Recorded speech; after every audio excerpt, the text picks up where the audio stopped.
weligaa ma ka fakartay in ay jiraan dareen ka baxsan dareemada aan naqaano sida urta, maqalka, aragga?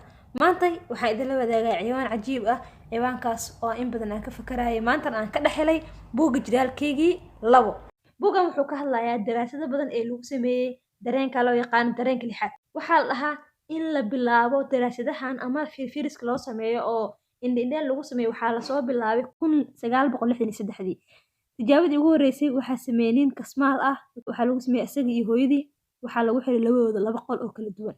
marka waxaa la sameynaya in aqoonyahankii lagu xiro ama lagu dhajiyo koronto, halka hooyadana la fiirinayo markaas isbedelka ku dhacay. mar walba oo korontada lagu dhajiyo wiilkeeda ayadana jirkeeda wuxuu sameynayay isbedel, ayadoo weliba ay ku kala dhexaysay masaafo aad u kala dheer. markii ay arkeen in hooyada mar walba dareenkeeda isbedelayo, mar walba wiilkeeda lagu qabto oo ay kala fog yihiin, haddana weli aqoonyahanada way sii dadaaleen. waxay sameeyeen 2005 sidoo kale waxay ku sameeyeen 30 lamaane oo aad xiriir jecel iyo isdhexgal wanaagsan u ka dhexeeya lagu sameeyey. 30 lamaane ayadana waxay noqotay isla sidii inay qofka kale u dareemo ayagoo weliba ay kala fog yihiin xataa. halkaas markii ay marayso waxaan soo xasuusanayaa qisadii dhex martay saari iyo cumar bin khadaab. cumar bin khadaab oo ah khudbada wado maalin maalmaha ka mid ah ayaa wuxuu yidhi saariyow dhanka buurta. saariyo wuxuu ahaa hogaaminayay ciidanka oo weliba masaafo aad uga fog jiray.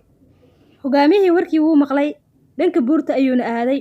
markii khudbada u dhawey cumar waxaa la weydiiyey, cumarow maxaad ka wadaa yidhi hadalkaas? wuxuu yidhi hadalkaas wuxuu waa hadal ilaahay iga yeersiinayay, mana garanayo sababta aan u yidhi. saariyo markuu soo noqday oo amiirulmu'miniin u sheekay wuxuu yidhi amiirulmu'miniin waxaana qabsatay in ciidanka cadowga meel walba inaga soo weeraraan oo aan maqlay cod idhahaayo saariyow dhanka buurta. oo markaas intaa buurta dhankeeda aan aaday ciidankii saacad gudaheed aan uga guulaysanay. marar badan waxaa laga yaabaa inaan intaa wax maskax iska dhahday ama hooyada ama qof aad jeceshahay oo kale in intaa niyad iska dhahdo kale qofka waxaas inaad samayso jeclaan intaa dhahday qofkii oo sameynaya in aragtid. ani marar badan ay walaacday. marka dareenka lixaad waxaa waaye in qofka adiga oo qofka aan wax xiriir ah idin dhex marin ama wada hadlin, in qofka kale uu dareemo wax qalbigiisa ku jiro weliba idinkoo wada joogin oo masaafo aad idin dhexayso. waana daraasado badan oo waxayna ku xiran tahay dareenka lixaad dadka uu ka dhexeynayo waa dad hooyo iyo cunugeeda, nin iyo xaaskiisa, 2 qof oo si fiican isku jecel oo walaalo ah, saaxiibo weliba naftooda isdhexgashay ah.